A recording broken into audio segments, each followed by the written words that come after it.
Greetings, everyone. President Cyril Ramaphosa has written a letter to the leader of the Democratic Alliance, indicating that an offer on the table as part of forming the government of national unity is that the Department of Home Affairs is being given to the Democratic Alliance. The question we ask in this video is, what does this mean? You will recall that when Honorable Malus Gigaba was Minister of Home Affairs, from 2015, the Department of Home Affairs started a process of reviewing the white paper on international migration as gazetted in 1999.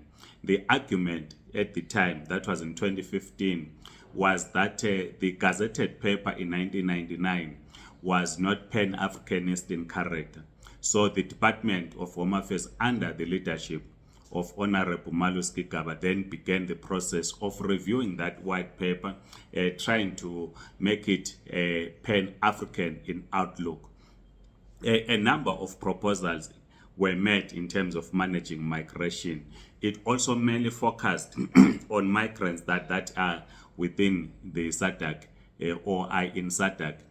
One of the key things that were made in that white paper was that the management of migration in SADC must take into consideration that people of low skill semi-professionals do move across SADC member states, and you need to find a way in South Africa to accommodate them. We have discussed in this video the SADC visas that were proposed, be it SADC work visa, business work visa, study work visa.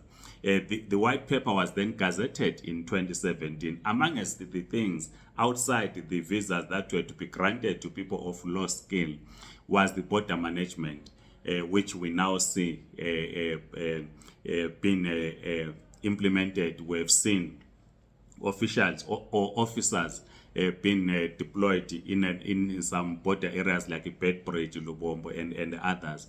Now, he also, former minister, Honorable Malus Gigaba, then he said that if a person, a student, that is to say, is studying at a university in South Africa towards a critical skill, that student, upon graduating, they immediately get granted permanent residence. And in his argument, Honorable Gigaba at the time said that they cannot afford, as a country, South Africa, to be training students from the rest of the African continent. Once they are trained in South African universities, they now possess critical skills which are not readily available in South Africa. Then they taken by other countries in Europe, in Asia, North America. So as part of keeping those skills in South Africa, he proposed that such students, upon graduation, they should be granted permanent residence permits. In other words, if you are studying for a critical skills or a subject which is considered to be critical or scarce in South Africa, upon graduation, you get a permanent residence. So it was a way of trying to retain the skills. When the Minister, Honorable Dr. Aaron Motsoaledi, came into office, there was a review of that. Firstly, the proposal to grant a permanent residence to students who were studying towards critical skills was removed. The minister argued that it should not be the basis of getting a permanent residence visa. You cannot be, when you are studying towards a subject which is said to be not readily available in South Africa, then upon graduation you get a permanent residence. That was scrapped under the leadership of Honorable Dr. Aaron Motsoaledi. Secondly, the white paper, which was gazetted in 2017, was then reviewed. We have discussed it here in this platform. A new white paper was then put in place, which is the one that we've been talking about recently, which is now operational.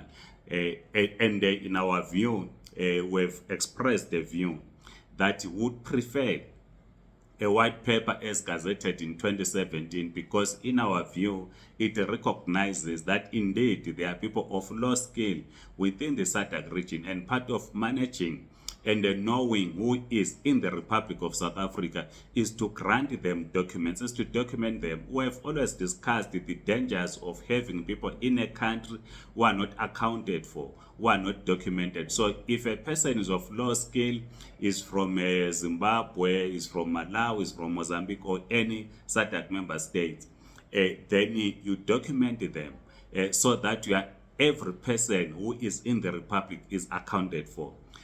But that, of course, was changed. Now, following the letter that we saw written by President Ramaphosa to the leader of the Democratic Alliance, that the Department of Home Affairs, if the DA accepts the proposal, it is going to go to them. What then does this mean? Will this mean that under the leadership of the DA, the Department of Home Affairs is going to review the white paper which was recently gazetted, white paper on international migration?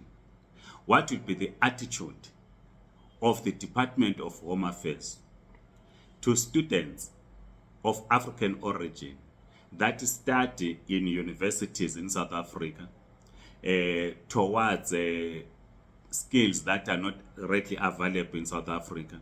What will be the attitude? Are they going to stick to what the Department of Home Affairs under the leadership of Dr. Aaron Motsoaledi said, that it should not be the basis of granting permanent residence, or the Democratic Alliance will agree with the proposal that was made by the Department of Home Affairs under the leadership of Honorable Malusi Gigaba? What will be the attitude of the Democratic Alliance, or what would be the attitude of the Department of Home Affairs under the leadership of the Democratic Alliance to migrants from the SADC region in the main, who are of low skill, who work in South Africa? Are they going to revisit and agree with the white paper which was gazetted in 2017 to say grant SADC work visa, SADC business visa, SADC cross-border visa to those of low skill that are in South Africa? Or it will take the line that Home Affairs Department took under the leadership of Dr. Aaron Motsoaledi? Or they are going to propose a new policy on managing migration? What are your views? We want to hear your views on this subject. Please write in the comment section, like this video, subscribe to this YouTube channel. If you are on TikTok, please do follow us. Otherwise, have a great day. Goodbye.